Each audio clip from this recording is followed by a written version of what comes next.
espèces utiles à l'homme. Bien plus fort que les OGM, des espèces vivantes fabriquées de toutes pièces, des bactéries reprogrammées pour produire de la lumière, des médicaments ou des carburants. Ces projets un peu fous sont pourtant en marche. Une véritable révolution scientifique. Son nom, la biologie synthétique. C'est une révolution en ce qu'au lieu de chercher à comprendre des êtres vivants qui nous sont donnés comme ça dans l'Arche de Noé, on cherche à en construire, à en créer. Ce rêve plein de promesses réveille aussi les fantasmes les plus fous, les peurs les plus profondes.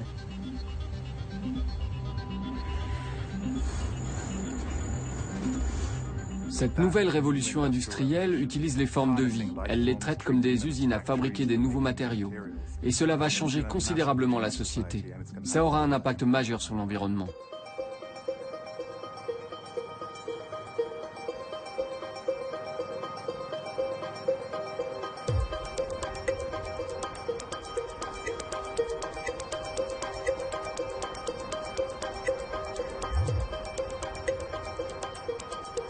En Californie, une dizaine de compagnies ont déjà sauté le pas. Elles anticipent la fin du pétrole et des ressources fossiles. Leur nouvelle matière première, des organismes vivants. Les bactéries sont cultivées ici, dans cette cuve. On fait tout pour leur bonheur. Température, pression, tous les nutriments dont elles ont besoin. On a du sucre qu'elles adorent dans cette cuve. Et on leur en donne selon des cycles très précis. Elles sont heureuses et nous fabriquent le produit.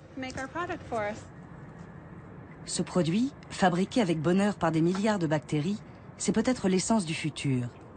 Du diesel bactérien, directement utilisable dans n'importe quel moteur actuel.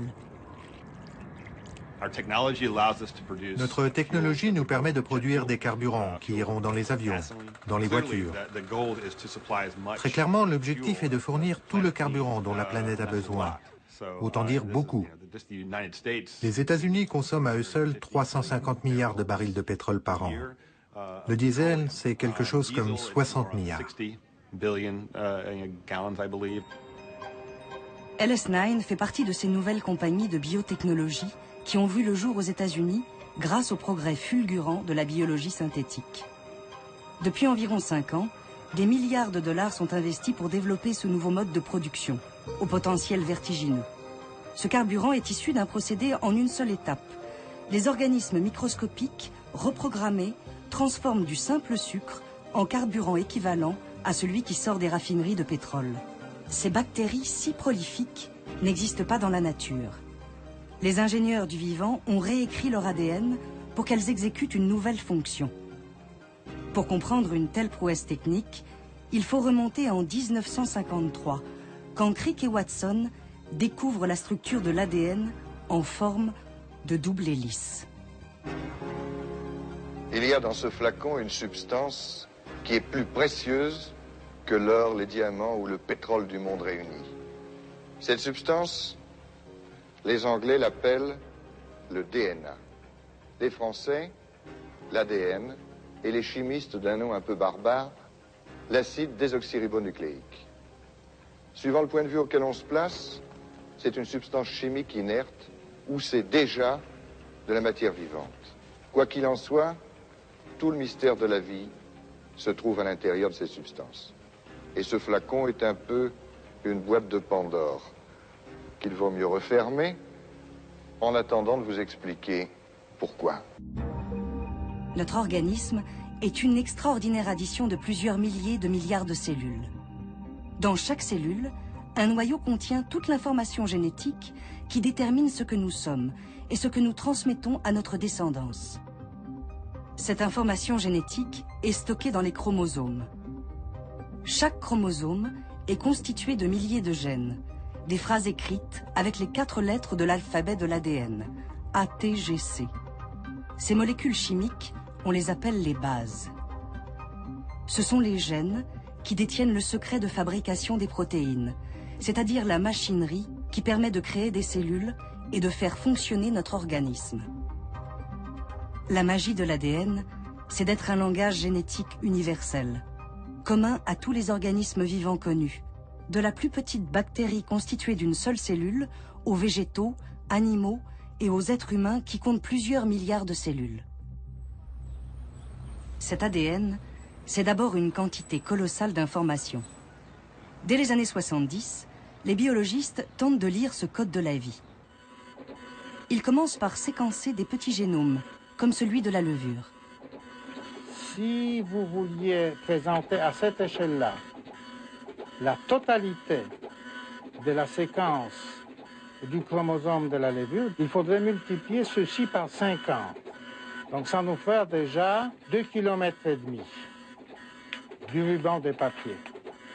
Alors l'homme, il faudra multiplier encore plusieurs centaines de fois, donc ça fera plusieurs centaines de kilomètres. Mais il ne suffit pas de lire l'ADN, encore faut-il le comprendre. Pour traduire l'ADN, les chercheurs se lancent dès les années 70 dans une extraordinaire aventure, celle du génie génétique. Ils commencent à découvrir, parfois par hasard, la fonction de certains gènes. Ces expériences débouchent sur une découverte magistrale, la manipulation du code génétique. Il devient possible de copier et coller des gènes d'une espèce à l'autre pour transmettre des fonctions nouvelles.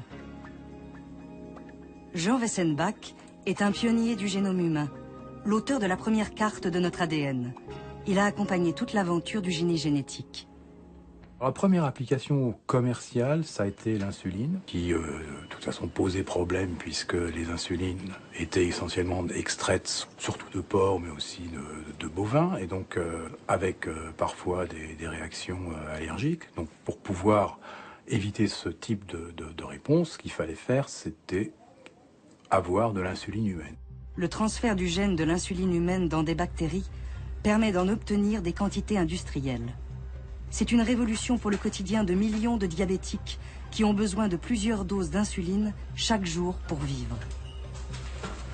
Ce tournant marque surtout la naissance des organismes génétiquement modifiés, les OGM.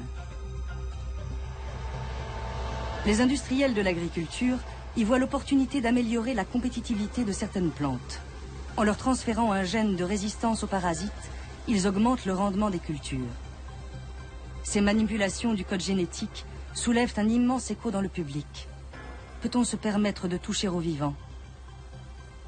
Ces expériences sont-elles sans risque pour la santé de l'homme et pour l'environnement? La première inquiétude est évidemment de faire, disons, de façon accidentelle, des bactéries qui allaient se propager sur toute la planète, qui allaient éradiquer toutes les espèces naturelles, qui allaient ou qui étaient carrément pathogènes pour, je ne sais pas, pour les plantes ou pour les humains. Et puis évidemment, il y avait d'autres utilisations similaires, non pas accidentelles mais délibérées. Ça aussi, ça a été une inquiétude à l'époque. D'ailleurs, on se demandait si effectivement on n'allait pas faire des monstres. Mais les scientifiques eux-mêmes se heurtent à des limites techniques. Ils peinent à transférer plus d'un gène ou deux d'une espèce à l'autre.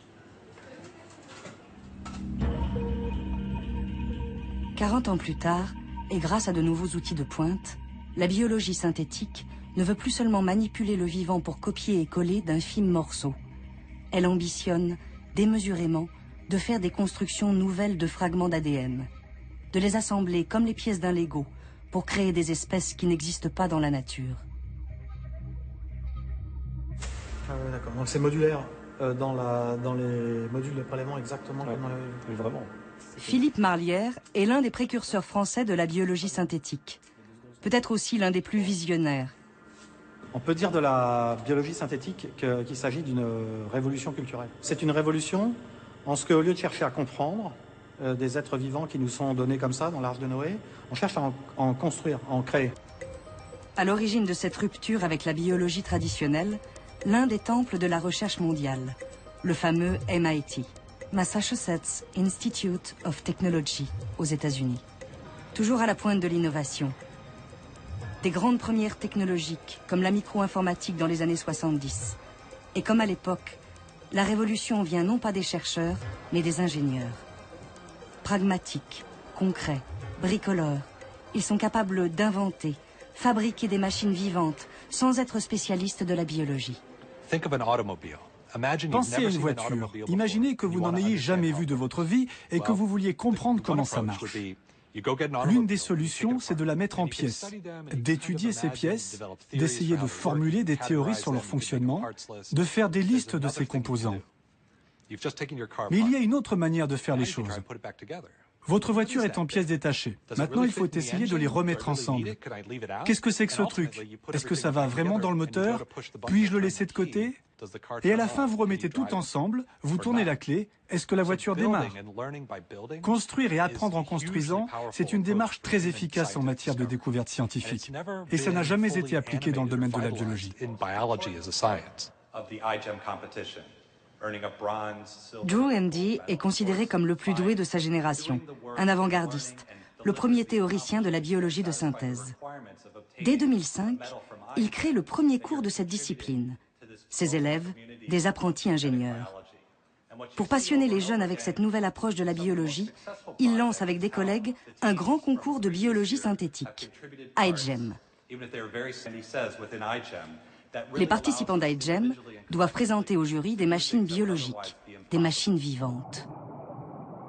Pour les ingénieurs comme Drew Handy, la nature est une technologie comme une autre, une gigantesque caisse à outils de fonctions miraculeuses, comme la capacité qu'ont les plantes, par exemple, à transformer la lumière du soleil en énergie. Je suis un ingénieur.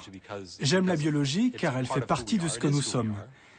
Mais c'est aussi un outil de fabrication très puissant. Une feuille, pensez juste à une feuille d'une plante. C'est un panneau solaire auto-assemblé qui se recycle tout seul. C'est extraordinaire en fait et ça fonctionne vraiment. Donc imaginez si on pouvait reprogrammer des choses comme ça avec de tels pouvoirs. Ce qui fascine les ingénieurs, c'est de construire des machines complexes à partir de composants très simples et standardisés. Comme les ordinateurs, véritable addition de processeurs, de mémoire, de nombreuses pièces détachées. Appliqué à la biologie, et grâce à une connaissance très approfondie des espèces vivantes, le défi est d'isoler sur l'ADN des fragments, des gènes, aux fonctions bien précises pour en faire des pièces standards et interchangeables. Comme les briques d'un jeu de Lego. Une brique de Lego, c'est justement le trophée remis au vainqueur du concours iGEM.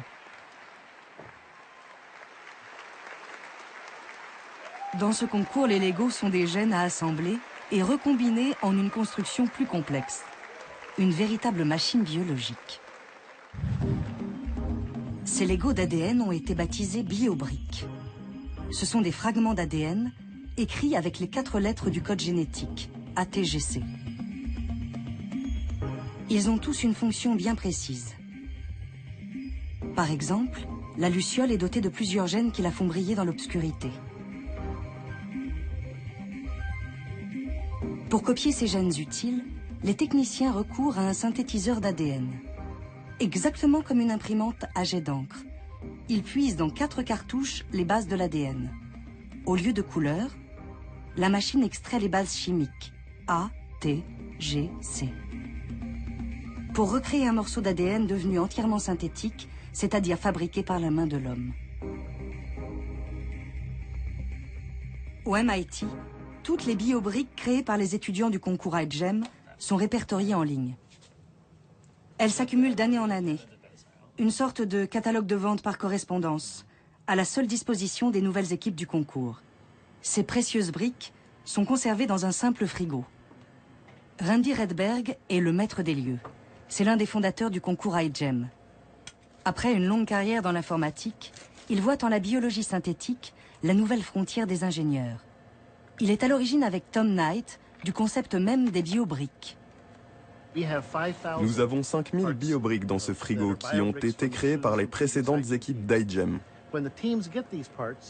Quand les étudiants les reçoivent, ils peuvent mettre de l'eau pour réhydrater l'ADN, l'aspirer dans une pipette, l'introduire dans une cellule et la faire se multiplier pour qu'elle fasse à peu près tout ce qu'ils veulent. Quand ils reçoivent ces briques, les étudiants sont très excités parce que pour la première fois, ils disposent d'un millier de vrais morceaux d'ADN avec lesquels ils peuvent construire tout ce qu'ils veulent. Et ça, c'est quelque chose que leurs professeurs n'ont jamais pu faire de toute leur carrière. Cambridge, en Angleterre, l'une des plus prestigieuses universités mondiales, ne manquerait pour rien au monde le concours. Chaque année, le top départ est donné en juillet. L'excitation est à son comble chez les apprentis ingénieurs. Comme 130 équipes concurrentes, celle de Cambridge doit imaginer une machine biologique construite à partir des biobriques du MIT.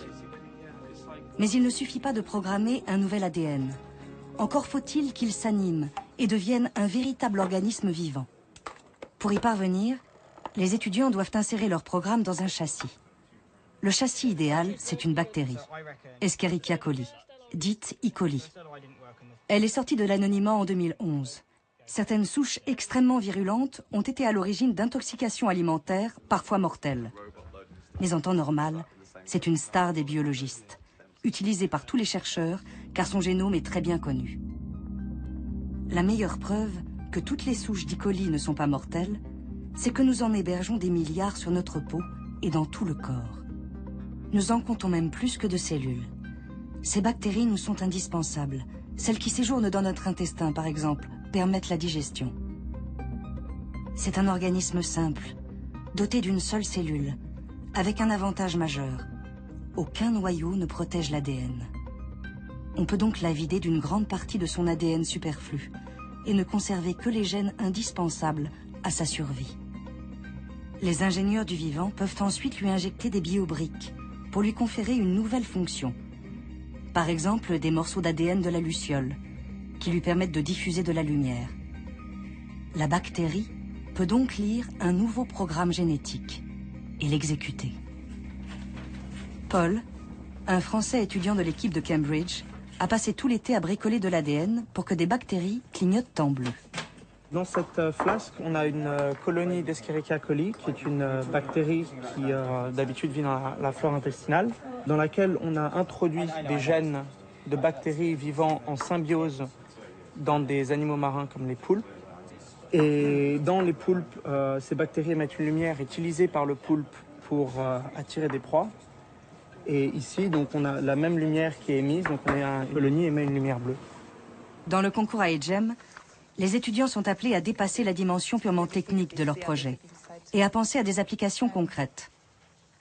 Pour imaginer leurs bactéries lumineuses Iglolae dans le futur, l'équipe de Cambridge a fait appel à Alexandra Daisy-Ginsberg, une designer anglaise experte en biologie synthétique. En tant que designer, la biologie synthétique m'intéresse par les nouveaux matériaux ou procédés de fabrication qu'elle rend possible. En tant qu'artiste, je suis intéressée par le fait qu'on puisse intervenir à cette frontière entre ce qui est naturel et ce qui ne l'est pas, par la place que cette nouvelle technologie pourrait avoir pour nous dans l'avenir. Avec notre projet cette année, on cherche à produire de la bioluminescence, donc de la lumière par des bactéries. Il peut y avoir beaucoup d'applications dans nos vies quotidiennes. On peut imaginer par exemple que les réverbères dans la rue pourraient être remplacés par des arbres luminescents. 4 mois plus tard, l'équipe de Cambridge et toutes les autres, 1500 étudiants du monde entier, viennent enfin présenter leurs créatures microscopiques. Des machines biologiques qui se veulent utiles à l'humanité, ou simplement aussi fun que des applications pour iPhone.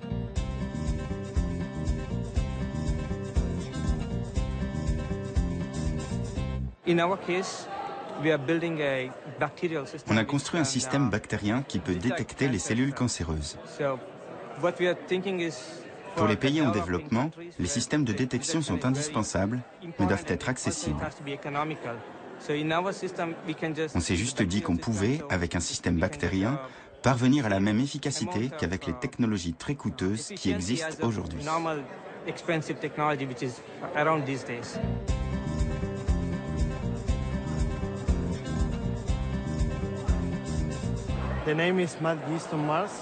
Le nom de notre projet, c'est les levures folles de Mars. Et elles sont folles parce qu'elles ont le même système prionique que les vaches folles. Et notre but, c'est d'assombrir la couleur de Mars pour la rendre habitable par les humains. Ces jeunes Espagnols reprennent un thème classique de la science-fiction, le terraforming, ou le fantasme de transformer l'environnement d'une planète pour la rendre vivable.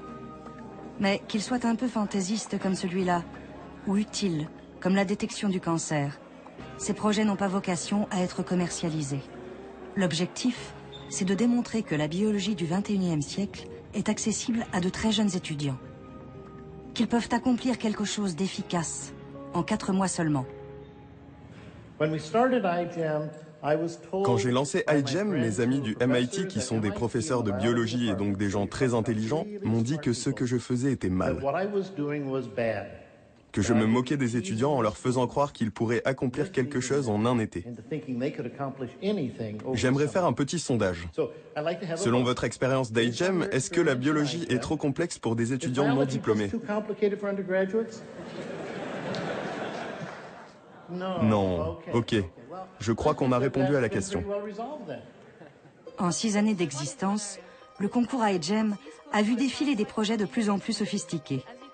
Des Suisses qui s'attaquent aux moustiques pour les empêcher de disperser le paludisme, à l'équipe de Pékin, avec son kit biologique de décontamination de l'eau polluée aux métaux lourds, ou encore l'équipe de Cambridge en Angleterre, et ses bactéries lumineuses, supposées illuminer le monde.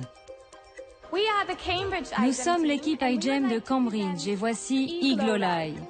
La lumière a fasciné les gens pendant des milliers d'années. Pourtant, la biologie synthétique ne s'est pas vraiment intéressée à sa production. Et jusqu'ici, aucune biobrique du registre ne permettait une production autonome de lumière.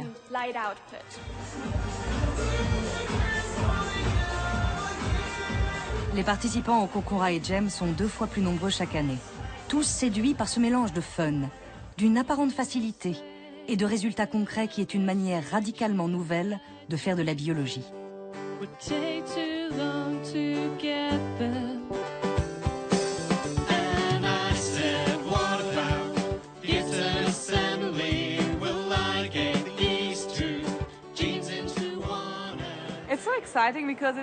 C'est vraiment excitant, car pour moi, la biologie, c'était juste observer des processus, regarder des trucs.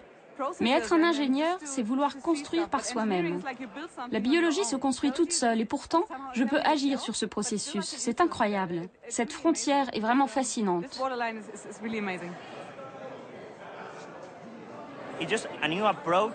C'est une nouvelle approche pour faire la même chose plus vite et en mieux. En fait, c'est le génie génétique amélioré par les pièces biologiques standardisées qui sont très importantes. C'est la partie ingénieure de la compétition iGEM. Comment intégrer toutes les séquences d'ADN qu'on obtient dans les micro-organismes qu'on veut construire.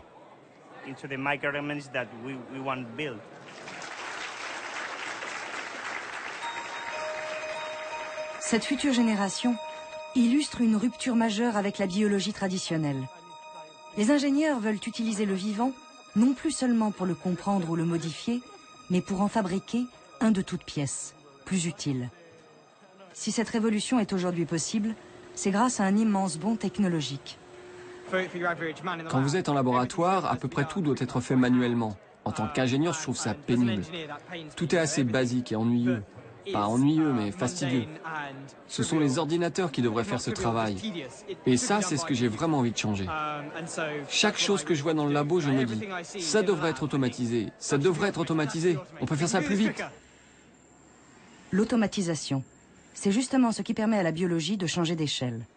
En 10 ans, les techniques ont doublé en performance chaque année, à des coûts de plus en plus faibles. L'illustration la plus spectaculaire, c'est le séquençage des quelques 20 000 gènes du génome humain, soit 6 milliards de bases ATGC, les 4 lettres élémentaires de l'alphabet génétique. Pour y parvenir, il aura fallu 13 ans et 2,5 milliards d'euros. Jean Wessenbach a participé à cette grande aventure. Il a été le témoin de l'explosion des techniques qui permettent 10 ans plus tard de séquencer un génome entier en quelques semaines pour quelques milliers d'euros. Est-ce que l'automatisation a été un élément déterminant? Bien sûr, elle l'a été parce que on est obligé de faire des expériences à très grande échelle, tout simplement parce qu'on n'est pas sûr du résultat qu'on va obtenir. Donc on va faire on va tester tout un tas de petites variations qu'on a introduites jusqu'à trouver celle qui est optimale. L'automatisation, c'est aussi ce qui permet de fabriquer à la commande les fameuses biobriques du MIT. La possibilité de copier des fragments génétiques de manière quasi industrielle. Après la chimie de synthèse, c'est l'avènement de la biologie de synthèse. La société Gene Hart en Allemagne est l'un de ces nouveaux industriels de la biologie. Dans ces locaux high-tech, 8 millions de bases synthétiques sont produites par mois. En fonction de la commande, un ordinateur dirige l'assemblage des bases A, T, G et C pour créer de toutes pièces un ADN artificiel. Les chercheurs peuvent commander des gènes complets sur Internet, les faire fabriquer sur mesure, à des tarifs de plus en plus abordables. 10 years ago, genes were about 10 to 20 times more costly. Il y a 10 ans, les gènes coûtaient 10 à 20 fois plus cher qu'aujourd'hui. Seuls quelques chercheurs pouvaient se permettre d'acheter des gènes synthétiques et même quand ils essayaient de les fabriquer eux-mêmes, ça leur coûtait très cher. Aujourd'hui, ils peuvent tout simplement les commander en ligne à un prix plus qu'acceptable, entre 500 et 1000 euros, au lieu de 20 ou 50 000 euros. Il y a 10 ans, ça prenait aux compagnies et aux chercheurs plusieurs mois pour fabriquer un gène. Aujourd'hui, on peut le faire en 5 jours. Cette démocratisation pose un évident problème de sécurité. Si quelques clics de souris suffisent à commander des gènes synthétiques sur Internet, comment en empêcher l'utilisation malveillante? Selon Gene Hart, des contrôles stricts garantissent que les gènes synthétiques ne sont livrés qu'à des entreprises et laboratoires autorisés à les commander. En fait, on vérifie chaque client qui passe une commande à Gene Hart, ainsi que chaque séquence demandée. Si c'est une séquence douteuse, si elle peut être utilisée à mauvais escient ou si elle est référencée sur des listes, on demande la permission aux autorités du pays ou on refuse la commande.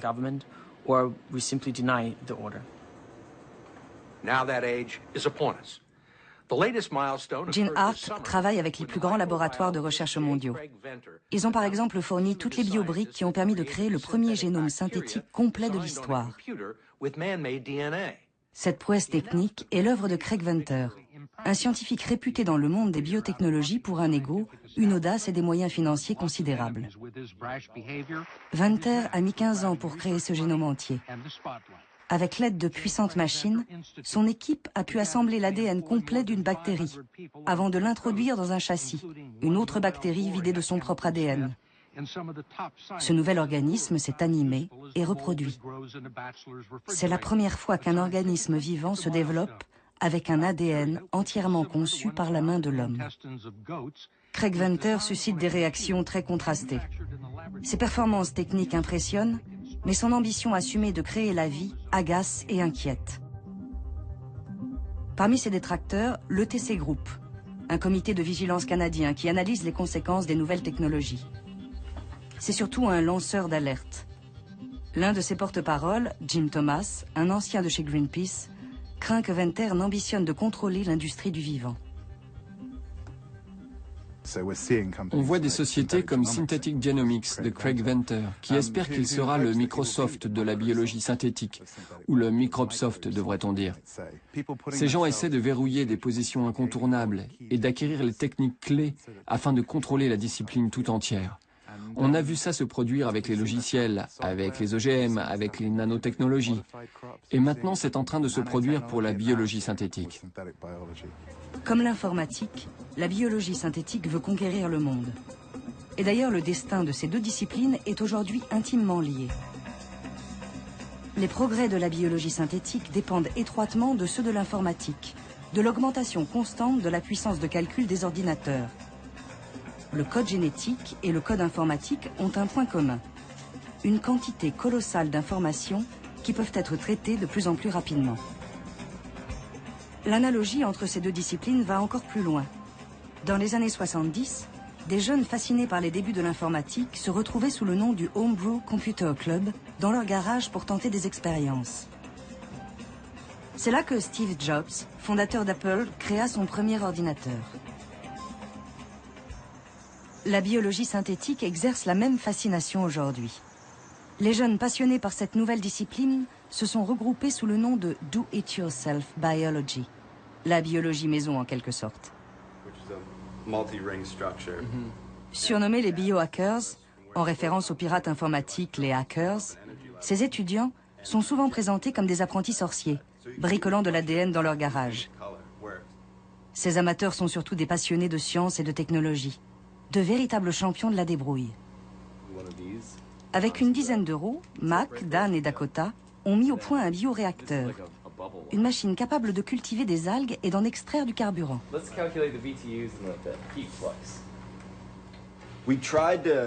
On a essayé de fabriquer ce bioréacteur avec des matériaux facilement accessibles et bon marché.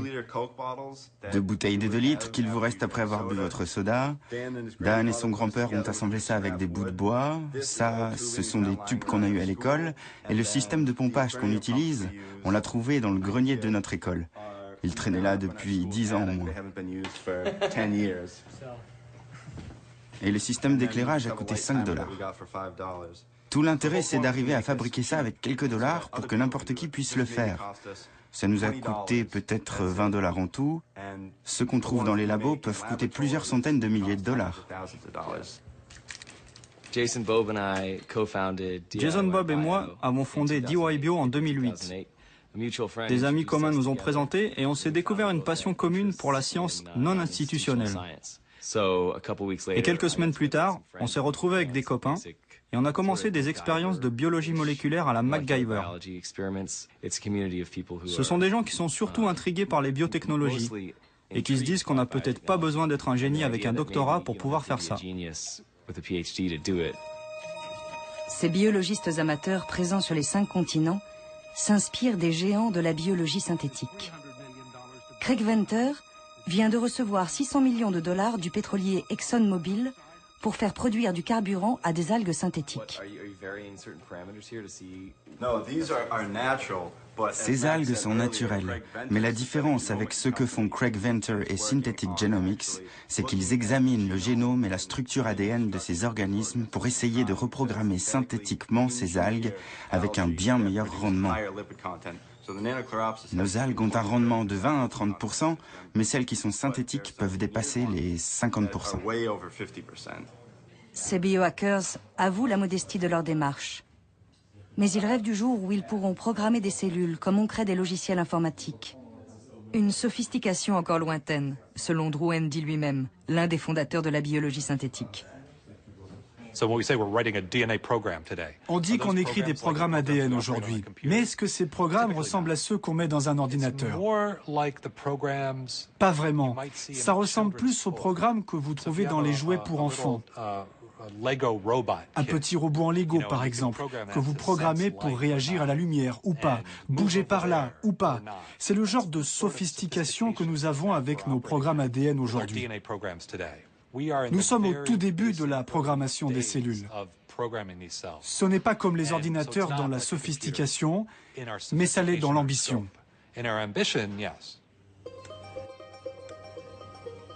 Même si la biologie de synthèse paraît être une technologie naissante, dont l'efficacité reste modeste, des milliards de dollars sont déjà investis pour la rendre opérationnelle à grande échelle.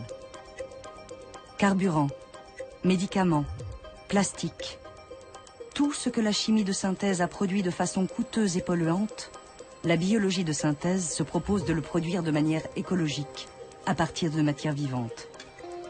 Une sorte de chimie verte qui fait des microbes les nouvelles usines du XXIe siècle.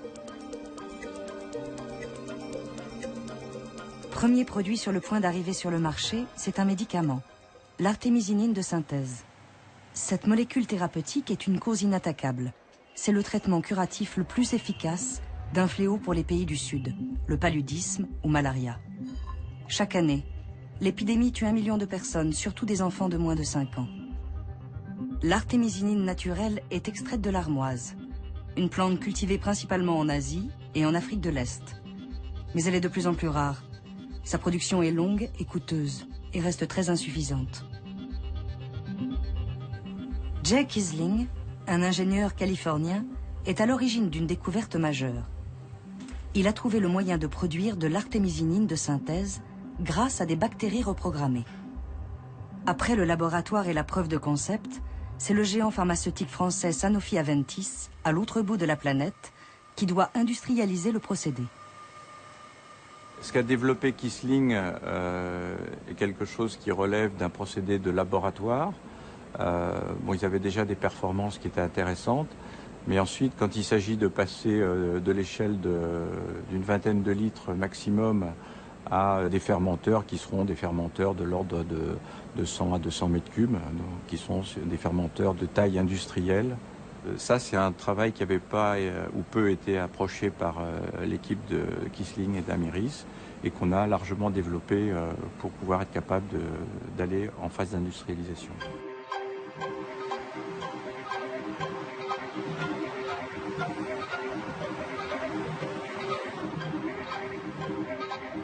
C'est donc en Californie, dans la baie de San Francisco, que l'histoire a commencé il y a 10 ans. Avant de croiser la route de l'artémisinine, Jay Kissling travaillait sur des levures, des organismes aussi simples que les bactéries. Un modèle comme un autre pour se lancer dans l'aventure de la biologie synthétique.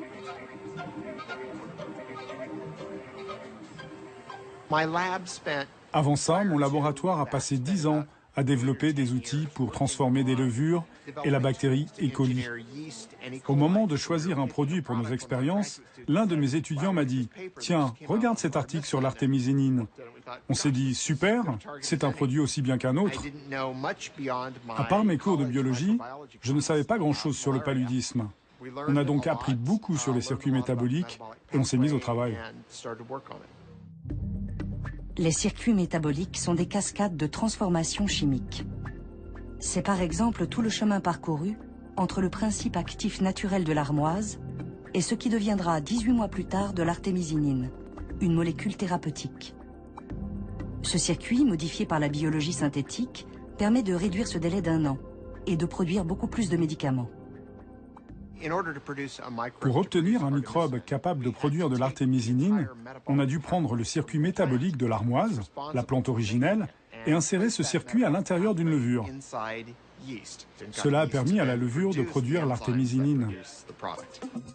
Pour financer ses recherches, Jay Kissling a reçu 42,5 millions de dollars de la fondation Bill Gates, engagée dans la lutte contre le paludisme. Une partie de ces fonds a servi à créer la société Amiris en 2005. Une compagnie à la mentalité très californienne, qui ne recrute que des salariés mus par une même ambition, avoir un impact positif sur le monde. On s'est dit, waouh, de toutes les choses utiles qu'on peut imaginer faire en utilisant la biologie synthétique, améliorer la disponibilité de ce médicament qui connaissait en 2004 une véritable pénurie, ça permettrait de fournir un traitement à chaque enfant atteint du paludisme. Et franchement, même si j'adore la technologie comme tout le monde ici, ça, c'est la raison pour laquelle on se lève chaque matin. Ce qui a séduit la fondation Gates, c'était l'idée d'utiliser la biologie synthétique pour répondre au grave manque d'antipaludéens efficaces. D'ici 2013, la moitié de la production mondiale d'artémisinine, assurée jusque-là par des paysans d'Asie et d'Afrique, sera remplacée par les cuves de fermentation de Sanofi Aventis. Ce qui est prévu, c'est qu'en fait, on équilibre le marché à un prix qui soit un prix d'équilibre qui ne laisse pas les paysans d'un côté. Donc, en fait, on va contrôler d'une certaine manière les quantités qui seront cultivées, les surfaces qui seront cultivées, avec la production qui sera faite d'une manière synthétique. Même si l'objectif est de sauver des vies, l'ETC Group craint des conséquences dramatiques sur le revenu des producteurs d'artémisinine et à terme de toutes les ressources naturelles. Si des sociétés comme Sanofi Aventis sont capables de produire de l'artémisinine dans des cuves, que ce soit à Berkeley ou en République tchèque, ça aura un effet majeur sur le mode de subsistance de ces paysans africains. Et ce n'est pas uniquement l'artémisinine. On voit les entreprises de biologie synthétique essayer de produire de la réglisse dans des cuves, de la vanille dans des cuves, du caoutchouc dans des cuves. Toutes ces marchandises dont dépend la subsistance de vraies personnes.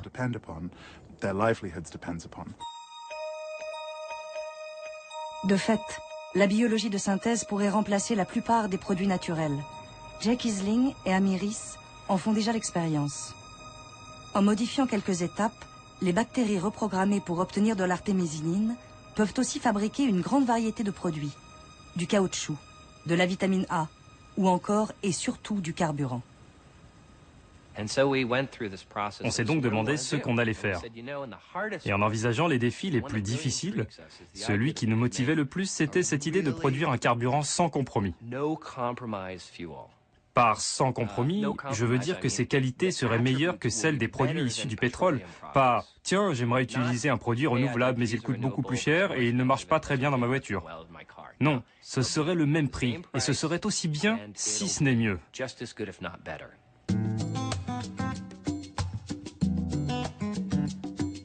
Avec la biologie synthétique, les compagnies pétrolières ont peut-être trouvé la réponse à l'après-pétrole. Leur nouveau pétrole, c'est la biomasse. Le bois, les plantes, les résidus végétaux et alimentaires. La biomasse englobe tout ce que la planète compte de matière vivante à convertir en énergie.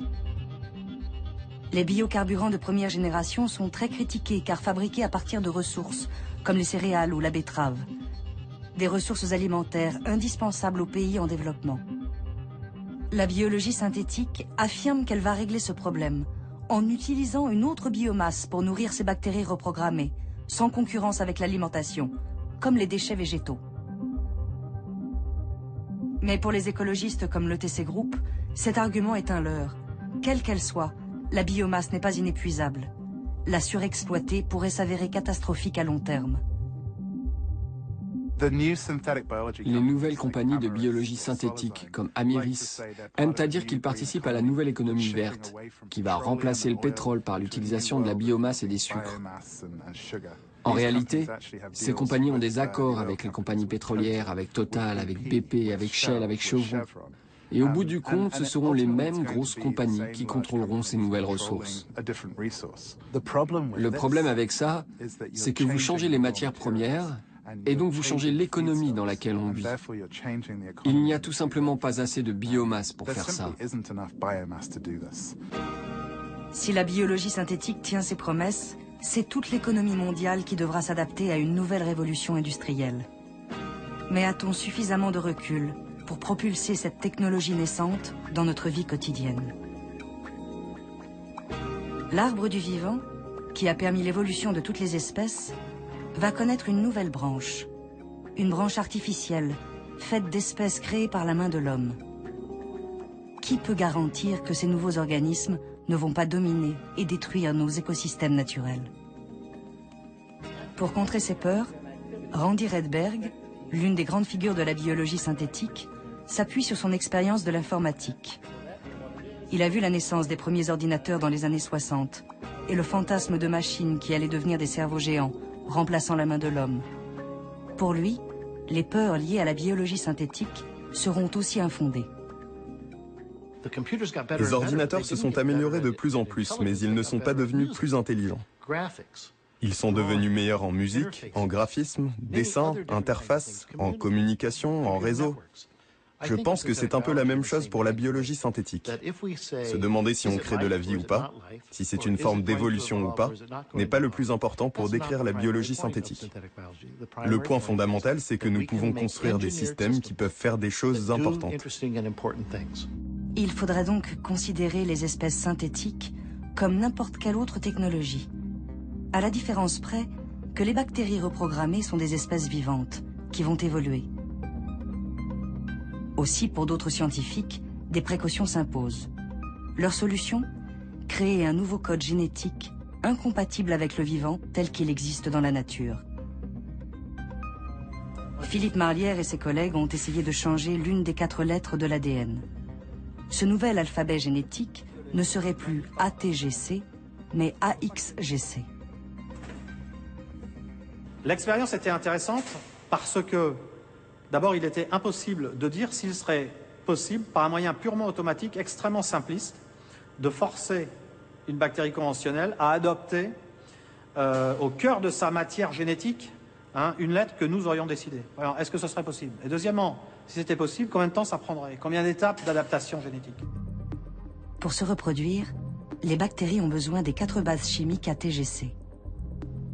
Pour forcer la bactérie à dépendre d'une base artificielle X, l'équipe de Philippe Marlière a mis au point une culture de bactéries automatisée. Quand les bactéries ont du mal à proliférer, la machine leur donne la base naturelle T. Quand au contraire, elles se reproduisent massivement, elles reçoivent la base artificielle X. À la surprise des chercheurs eux-mêmes, la bactérie s'est mise à proliférer de mieux en mieux avec la base artificielle X. En l'espace de 5 mois seulement, elle s'est complètement adaptée au changement de son texte génétique. Maintenant, on va essayer de changer les 3 autres bases.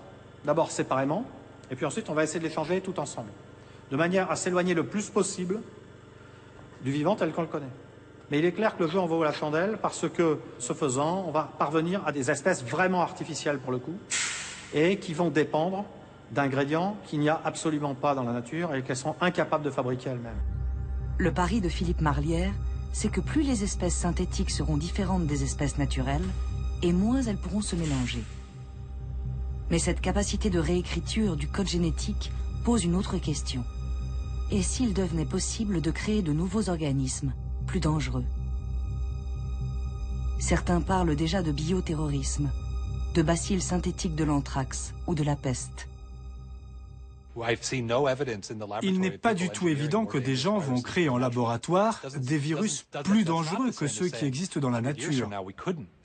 Je ne dis pas qu'on ne pourrait pas le faire dans 100 ans, mais la nature se débrouille plutôt bien. Fièvre hémorragique, Ebola, HIV, SARS, la grippe. Il y a déjà pas mal de bons exemples et il y en aura probablement d'autres.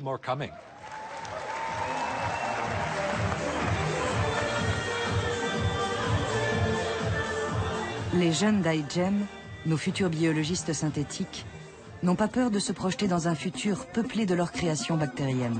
1, 2, 3.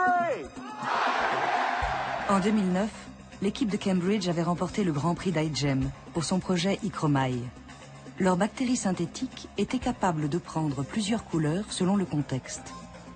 La designer Daisy Ginsberg, déjà consultante pour l'équipe, avait imaginé plusieurs scénarios sur 100 ans, dans lesquels ces pigments bactériens pourraient remplacer les colorants alimentaires ou colorer le ciel en cas de pollution.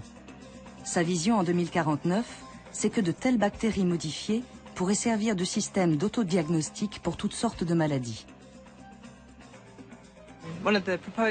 L'une des propositions, c'était cette idée qu'un jour, peut-être en 2049, ce serait socialement acceptable d'avaler Ichromai sous forme de yaourt à boire. Ces bactéries modifiées coloniseraient alors votre intestin pour surveiller les maladies. Lorsqu'elles détecteraient quelque chose, des composés chimiques produits par les pathogènes, elles se mettraient à produire de la couleur et ce serait très facile à voir dans vos excréments. Alors on a fait une valise d'excréments qu'on a emmenée à iGEM. Et certains ont trouvé ça vraiment dégoûtant. C'était un très bon moyen de tester les réactions des gens. D'autres ont trouvé que c'était une idée géniale. Mais peut-être que l'on n'est pas encore tout à fait prêt pour ça.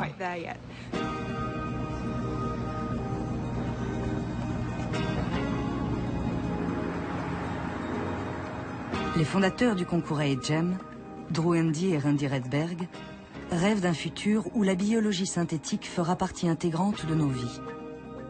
Où notre peau ne serait pas seulement un repère de bactéries, mais une fabrique vivante de parfums. Imaginez qu'on puisse reprogrammer les bactéries qui vivent sur notre peau pour générer différentes fragrances. À quoi ressemblerait l'industrie du parfum ? Un industriel qui aurait mis au point un cocktail de produits chimiques formant un excellent parfum pourrait travailler avec des ingénieurs en biologie synthétique pour faire fabriquer ces composants par un micro-organisme, un organisme qui vit sur notre peau. Comment diffuser ce nouveau parfum dans le monde entier? En le mettant sur Internet. Sous quelle forme? Sous la forme d'une séquence d'ADN qui programme les composants constituant le parfum. Partout dans le monde, les gens pourraient télécharger cette séquence d'ADN, la synthétiser sur place et modifier leur peau avec un parfum vivant. Je pense que la biologie synthétique va entrer dans nos vies d'abord par les annonces d'avancées scientifiques, puis, au cours de la prochaine décennie, par les exemples de certaines entreprises qui auront réussi à accomplir quelque chose, à soigner des maladies de cette manière. Et puis, dans les 20 ans qui suivront, il devrait y avoir des percées importantes. Les gens commenceront à en entendre vraiment parler et à l'utiliser personnellement. Dans 50 ans? Je ne sais pas. C'est assez long, mais c'est l'échelle de temps qu'il faut envisager pour des changements de l'ampleur de ceux dont nous parlons. C'est excitant au début, mais à la fin, tout le monde l'a, et ça semble totalement normal. Propulser sur le marché une technologie dont on sait très peu de choses, sans aucun contrôle, régulation ou surveillance, c'est la recette d'un désastre. Car quand cette industrie va rencontrer des problèmes et que quelque chose va aller de travers, comme ça va inévitablement être le cas, ce sera à large échelle, ici, dans le vrai monde, et pas seulement en laboratoire. La biologie synthétique, comme le reste des biotechnologies, sont des domaines si mouvants, au potentiel si bouleversant, que leur portée ne peut s'envisager que sur plusieurs décennies. Et pourtant, de demi-siècle en demi-siècle, même si la science dépasse les obstacles techniques, les questions fondamentales demeurent. En 1962, le biologiste visionnaire Jean Rostand s'interrogeait déjà sur le devenir de l'ADN, le DNA en anglais, comme on l'appelait à l'époque. Mais il est certain que par un moyen ou par un autre, les chimistes finiront par modifier le DNA. Ils feront une sorte d'industrie du DNA, comme on fait l'industrie des matières plastiques. On fera des super DNA. On finira par falsifier le DNA naturel, par le frelater en y introduisant des molécules étrangères. Et alors vous voyez tout ce que cela ouvre d'espoir, de perspectives pour l'homme, et aussi, disons-le, d'inquiétude. Je vous avoue que pour ma part, car un biologiste a quand même le droit d'être un homme, je doute que l'homme soit actuellement mûr pour prendre en main la commande chimique de son destin. Mais le sera-t-il jamais? À l'étude la semaine prochaine, une maladie dont le traitement reste toujours difficile, la maladie de Lyme. Mais pour l'heure, place à une réflexion pleine d'humour sur l'homme, sa libido et une certaine petite pilule magique.